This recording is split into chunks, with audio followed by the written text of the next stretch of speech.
Hello, I'm Marc Sumner, host of the Channel Chat podcast show, and today I have the pleasure of Orrin Klopper, the CEO of Netsurit, in the studio. In fact, not just in the studio, flown over from New York City. How are we doing, Orrin? Fantastic, great to be here. Yeah, thanks for coming in. And also, as I just mentioned, off air, you are the first South African guest in the studio as well. So we are making new things all the time on this show.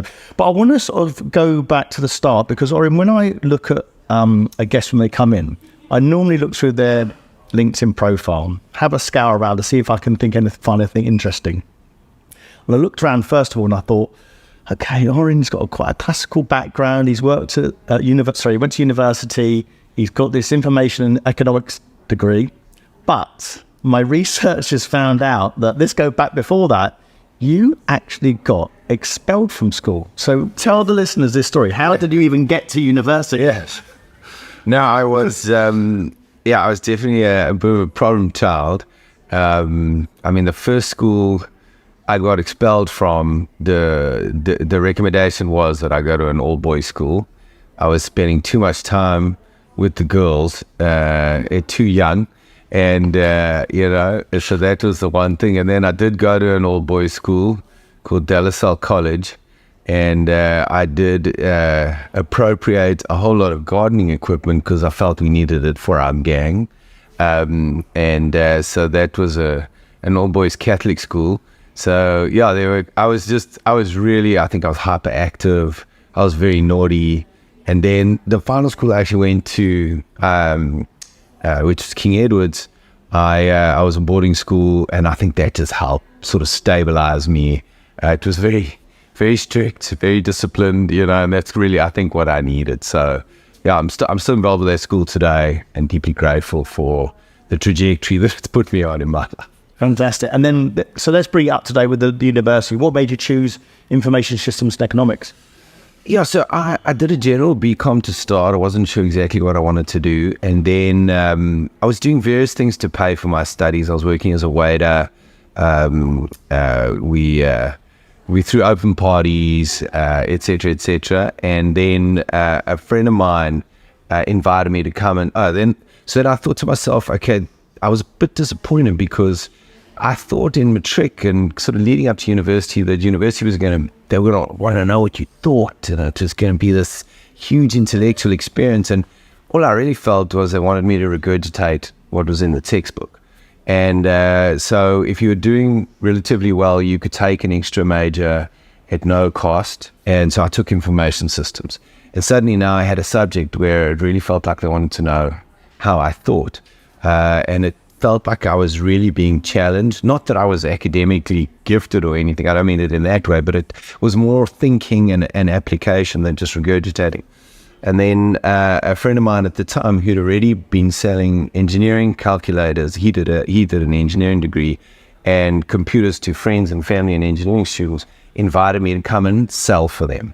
And that's how that journey started. So I started selling computers for them. That was in 1995.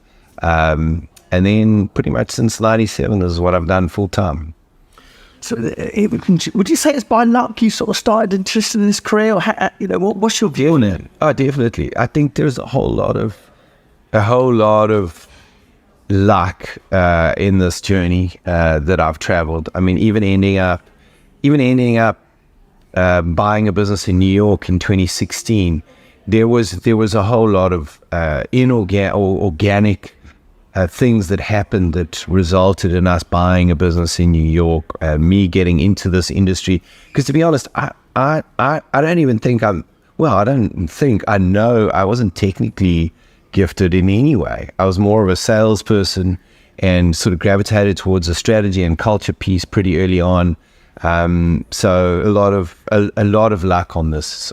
Were you even interested in IT? Was that thing? Yes, you were. Yeah, I was interested, but I can't tell you like I got this computer when I was 12 and I was like building it. I didn't do any of that. It just sort of seemed like an interesting subject to take, and I took it, and I did okay. But I mean, even in the programming exams we generally had 5-hour exams. Like the really bright guys were done in 20 minutes. I was done in 5 hours, and still didn't necessarily ace the exam. So I don't think I had any sort of serious technical aptitude. And to be honest, even in school and through my studies, I wasn't really amazing at anything. And that kind of, in a way, became something that became a superpower for me, that I realized, look, you're not naturally gifted at anything. You got to be focused and really work hard if you're going to succeed. And then I suddenly found strength and confidence and comfort in that. So a lot of luck through my journey. Yeah. And let's talk about the journey with Netsurit. How did the idea come up? How did the actual company start? Yeah, sure. So initially it was just selling computers and to friends and family that had migrated to doctors. And then from there we started connecting networks, and then from there we started moving towards businesses. And the name of the company in the beginning was MQS, which stood for Microquant Systems. We applied for 6 names and they all got rejected. And then we applied for another 6. So this was the 9th name that we applied for. It didn't really have any meaning. We thought it sounded cool. My girlfriend at the time designed the logo for free, so, and then, we went into 98, 99. We started seeing that there was this entrepreneurial engine in the economy that didn't really have a reliable way to partner with a company to have their IT needs taken care of, have their businesses really enabled through technology. A lot of the technology at the time was built for larger enterprises, so there was a mismatch there. And I think there's a relative amount of, a small entrepreneurial business, IT is not their core business, so they don't understand it in detail. So I think they were being taken advantage of. And then in the lead up to Y2K, we could clearly see that this was being exploited. So that's kind of, for me, when the purpose started to really sink in. It was an opportunity to build a truly a values-driven, purpose-driven business that looks after small and medium enterprise technology needs in an honest, transparent way. And then the one disconnect we saw is that the more problems there were in their business, the more we made. And that was a disconnect. So we came up with almost like an insurance offering. We did want the name netsurance.com, but it was taken to end up with Netsurit, and it was the idea of a network support insurance offering. So the way it worked in the beginning was, if you were paying, let's say, £1,000 a month, okay, for us to look after you, and that was £12,000 in a year.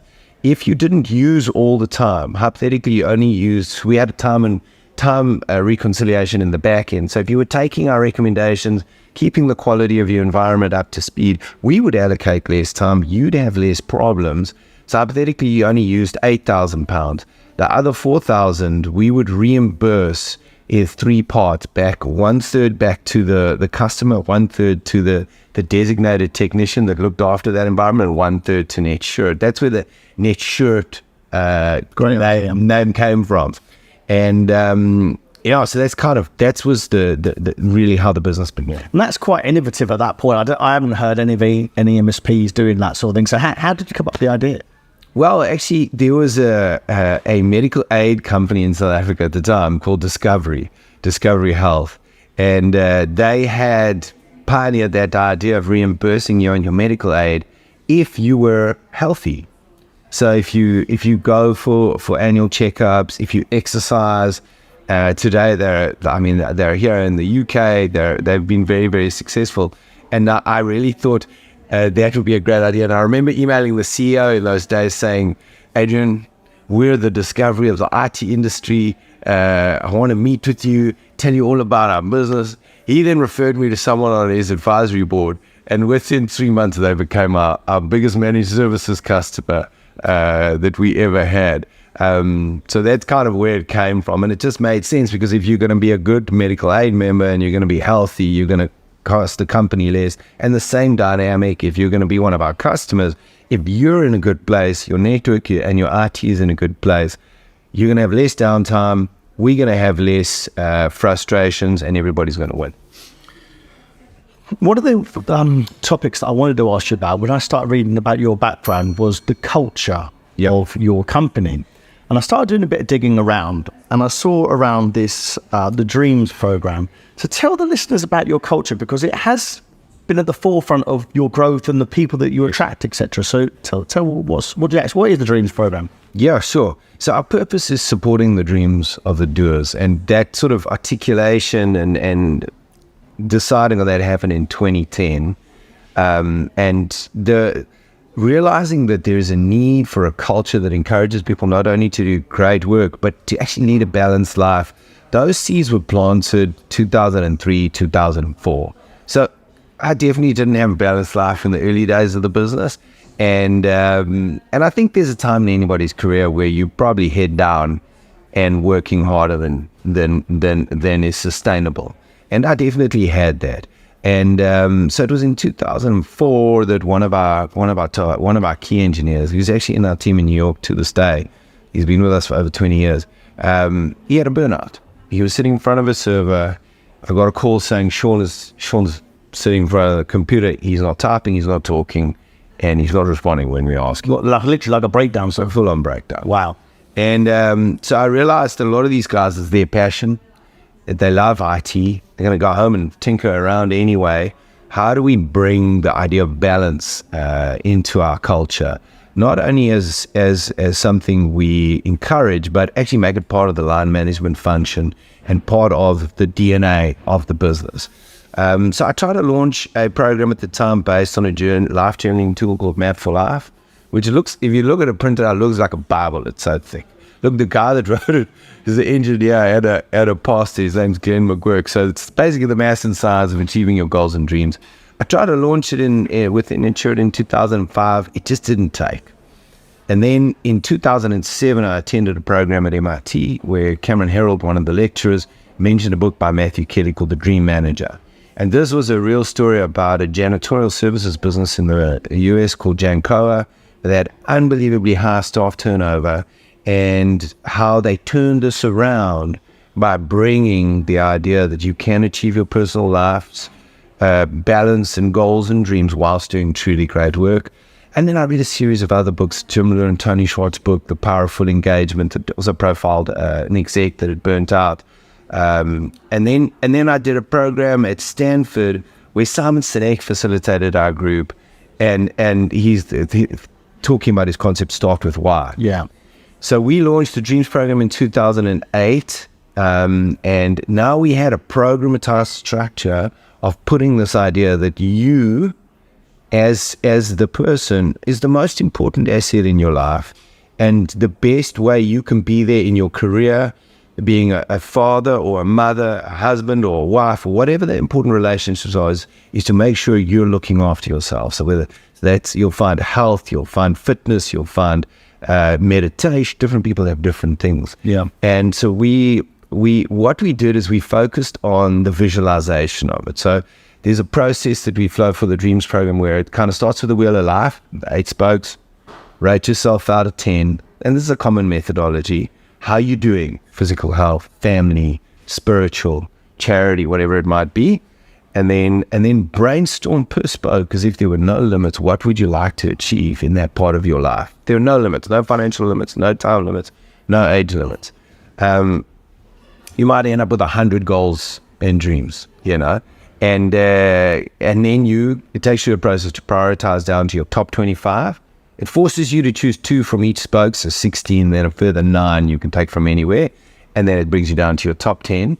And then that visualized, your top 10 goals and dreams visualized, is what we call a dream book. That's a PowerPoint deck, your top 10 personal goals and dreams visualized. So if you look in our teams folder, you'll see about just over 300 goals and dreams from the last year, 300 dream books. So you can go and see anybody's dream book.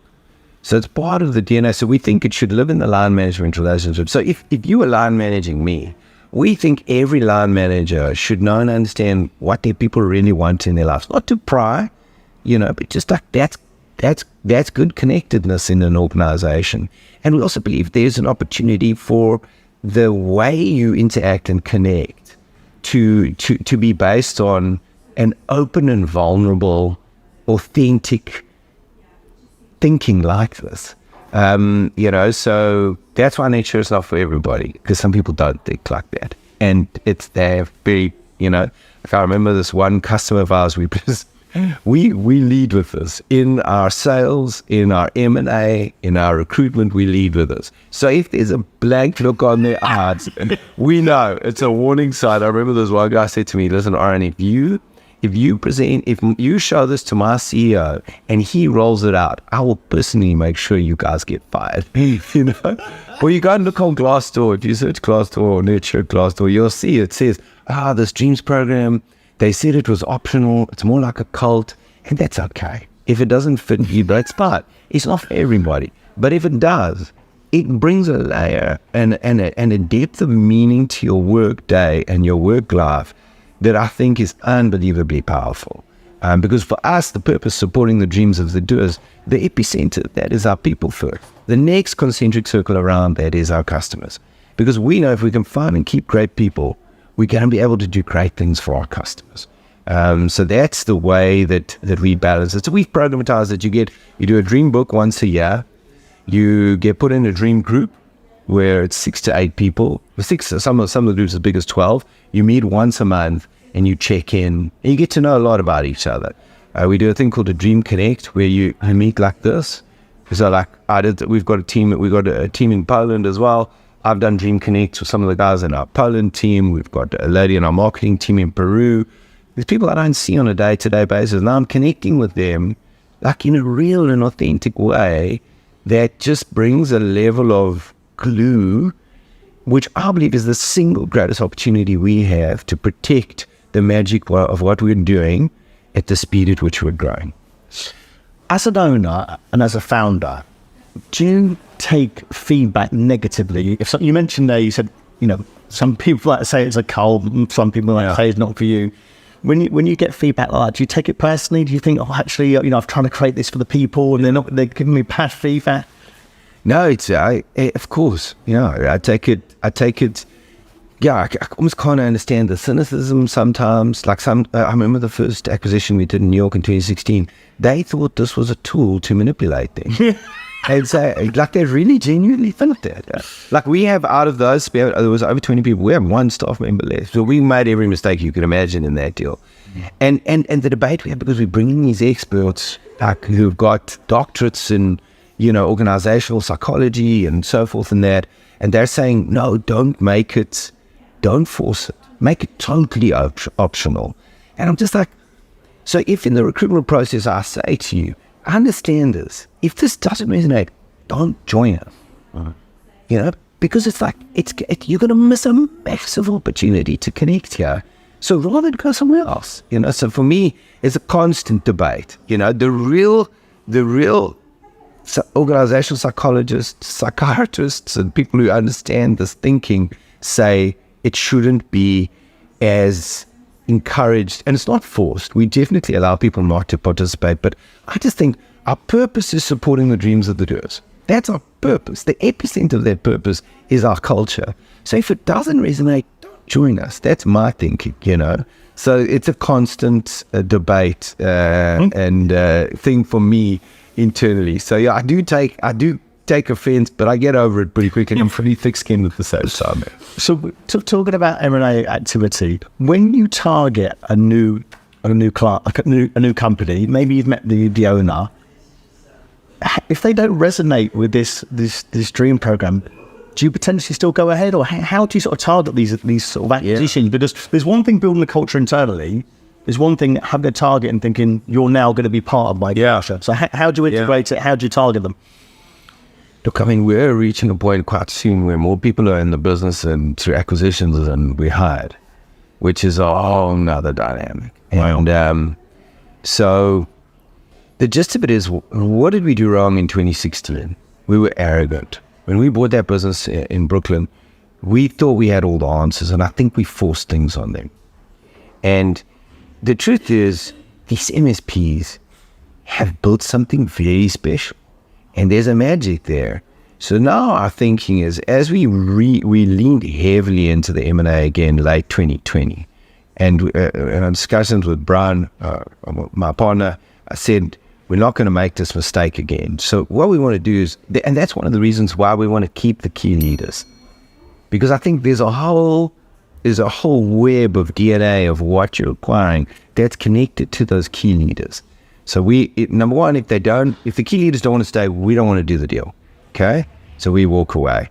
So, just to reiterate that, if the leader doesn't want to stay, he wants an exit, you just walk out. Yeah, it's not for us. It's not a fit for us. So we want to protect the magic of what's there. And it's almost the purpose of supporting the dreams of the doers must resonate. And the Dreams program is more of a hug than a shift and a change. We want to protect some of the rituals and the cool stuff they do already.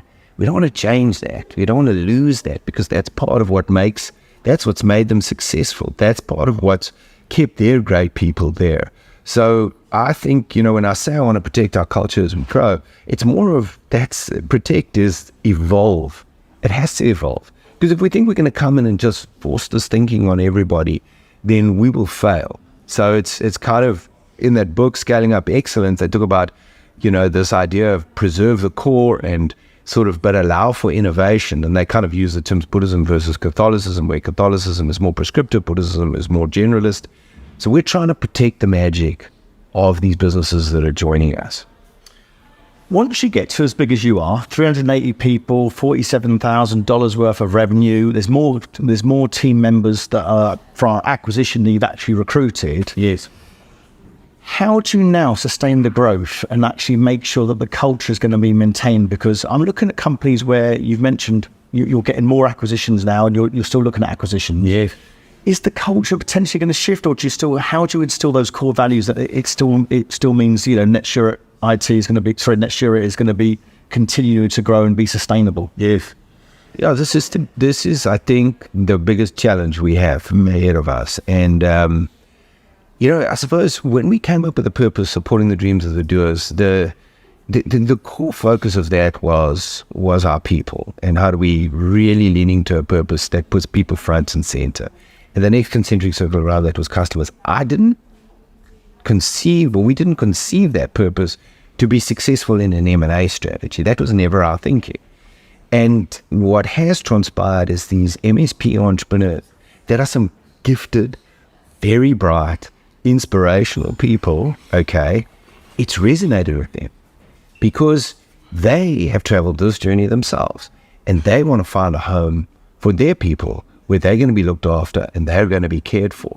And they, in turn, where MSPs these entrepreneurs are wanting to stay on, they too want to know that they're going to be in a culture that cares for their people.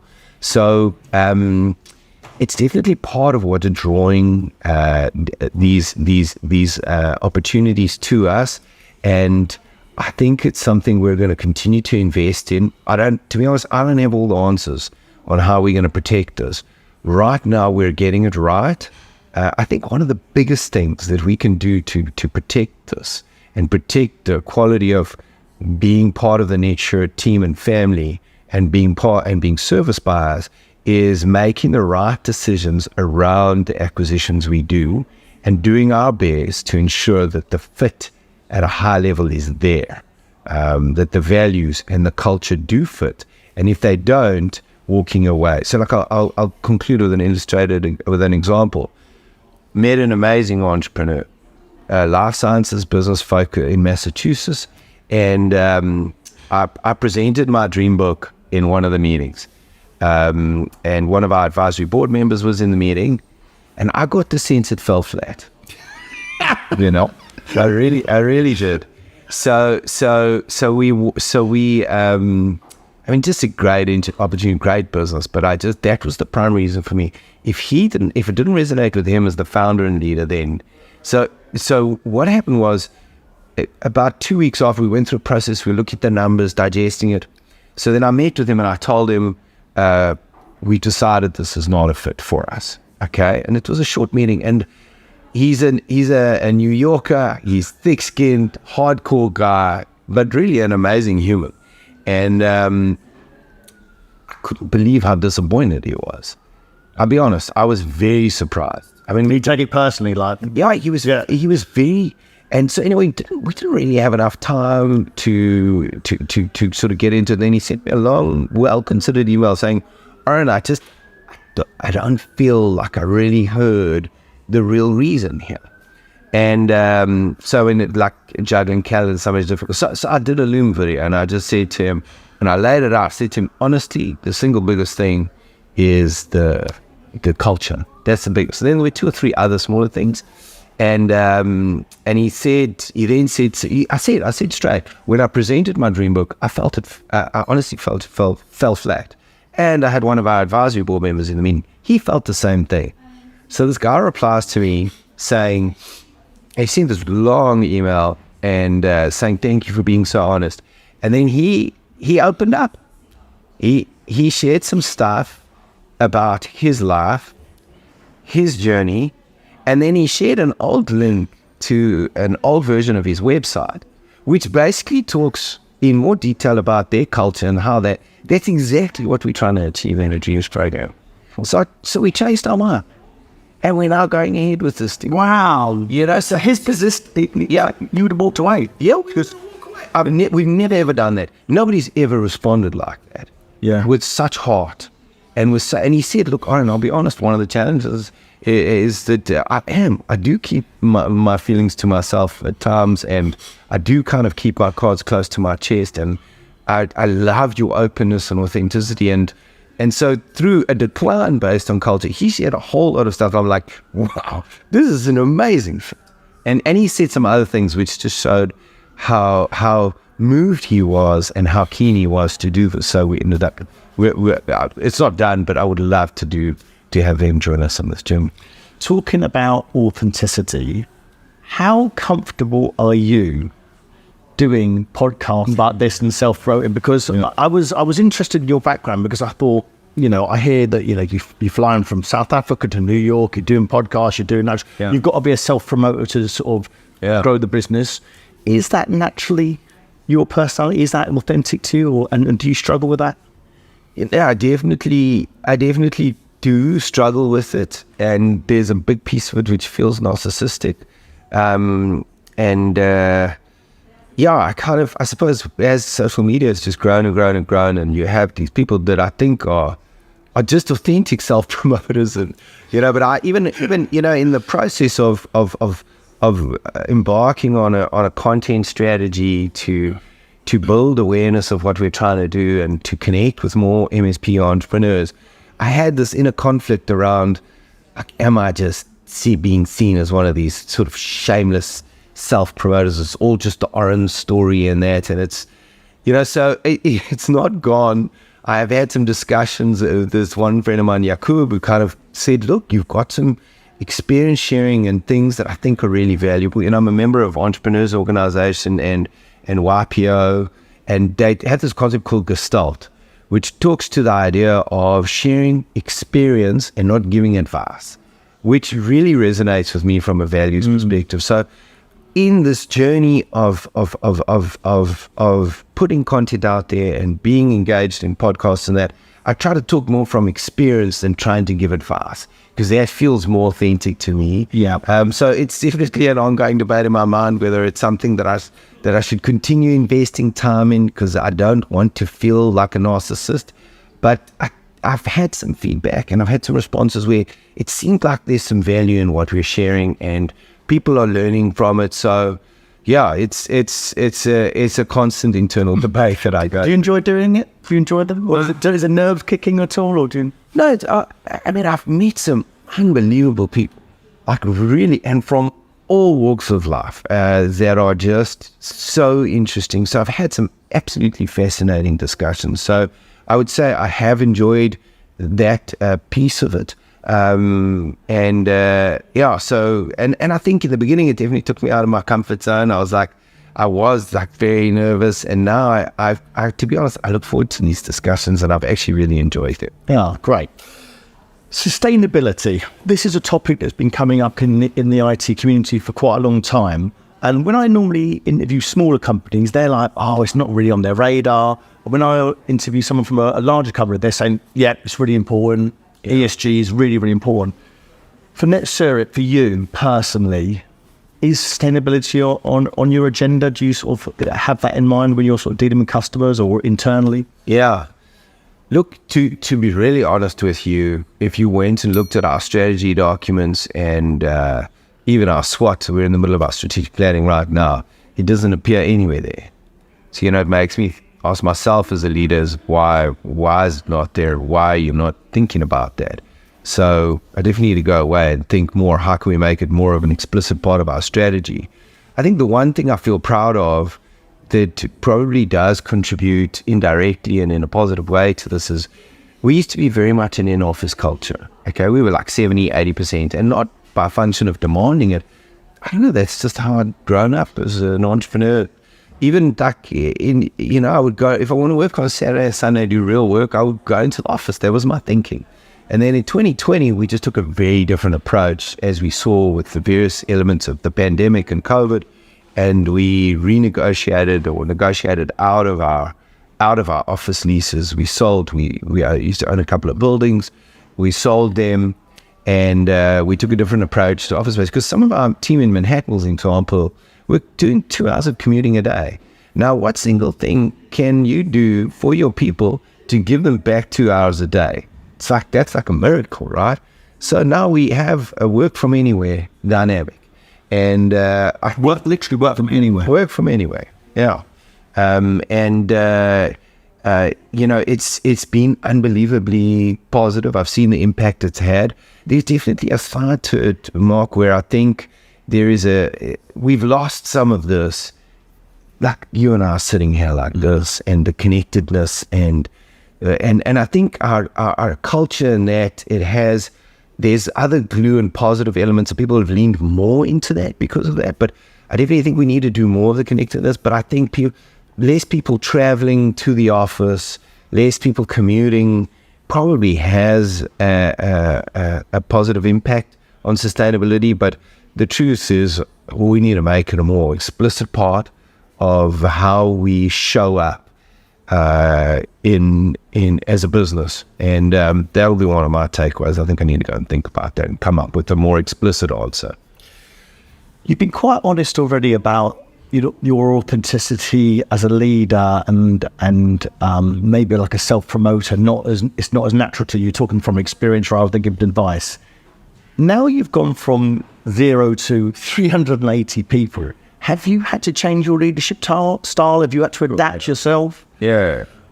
No, I've had to, in various phases, I've had to let go of all of stuff. So I used to run our South African business.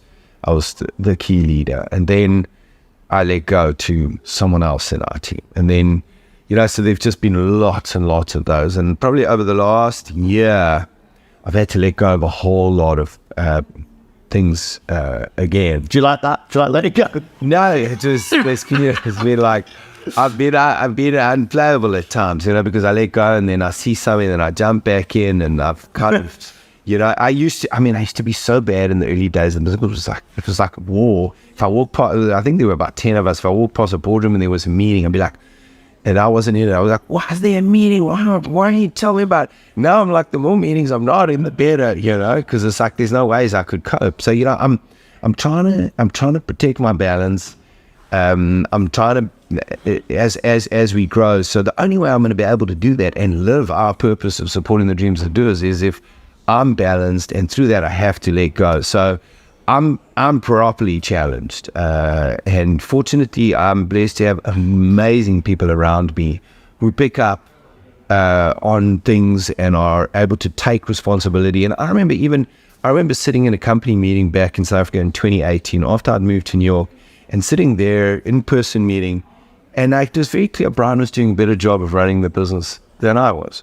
And just realize, and that's not that I didn't believe they could, but it's just, there are a lot of people in our team that are actually much better at these various things than I am. So letting go has definitely helped my sanity, but in the same breath, I've lost my temper and not dealt with things well either. And I'm quick to apologize, but it's getting that balance right. But yeah, I'm properly challenged with the pace of growth we're going through right now, and I definitely don't have all the answers. Let's talk about growth now. So in 2024, I read a recent article that mentions a minimum of 60% recurring revenue is crucial criteria for you. Yeah. How important is the recurring revenue to growing MSPs in general and your business? Yeah, for sure. No, look, I think, we started down the recurring journey early 2001. I think we signed our first managed services customer. And for me, psychologically, it just felt like a totally different approach. Whereas each year prior to that, I have to think, how much can I sell?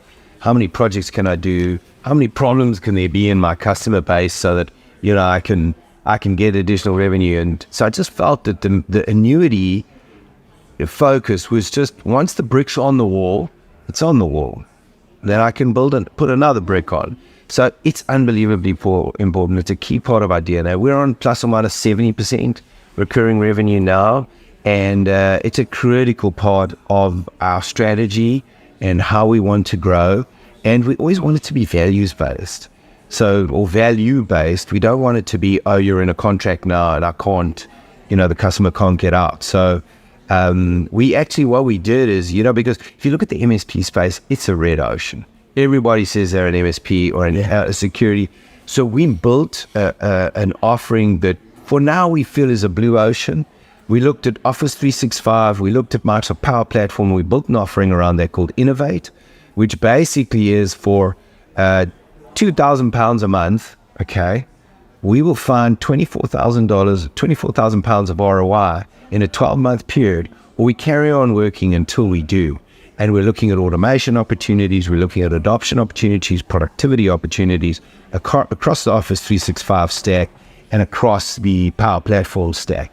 And that for us is a value-led annuity engagement, where as the decision maker that has appointed us, you can let go and know that if we're not delivering, we have to carry on until we do.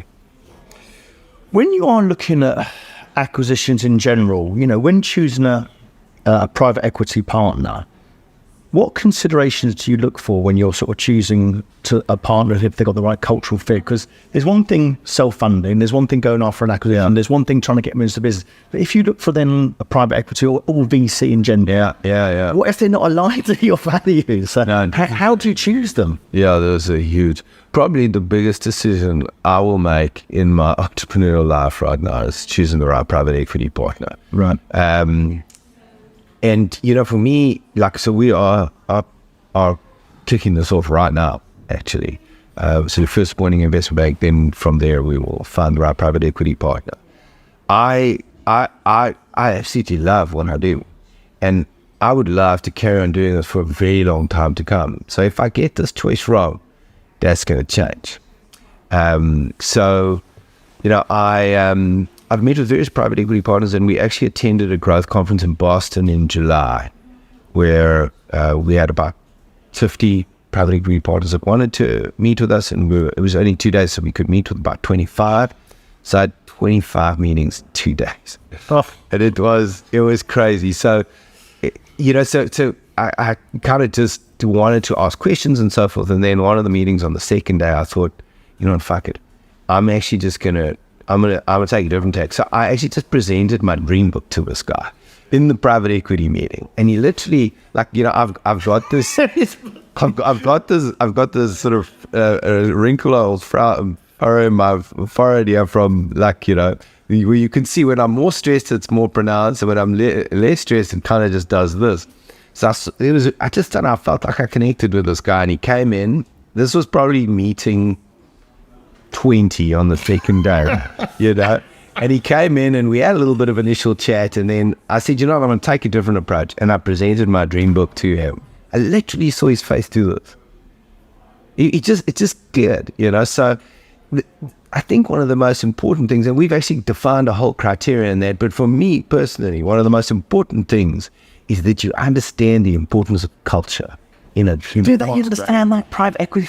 Because if I was a private equity person, you come in with the dream book, I'll be thinking, what are you talking about? Who is this to the dream book? I'll be thinking, where's the number? Yeah. So they can't just. I'm not knocking the dream book, but they can't just buy that. Because they must be thinking. No, 100%. They're all on about return all the time, aren't they? Yeah, it has to be there.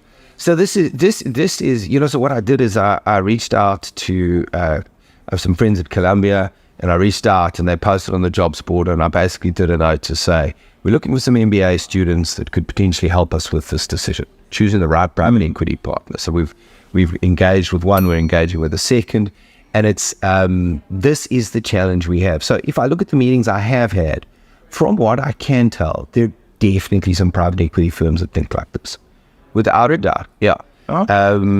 You know, to dig deeper and really challenge that. You know, the one question I asked many of them is, pretty much all of them, I said, I've never done this before. What questions do you think I should be asked?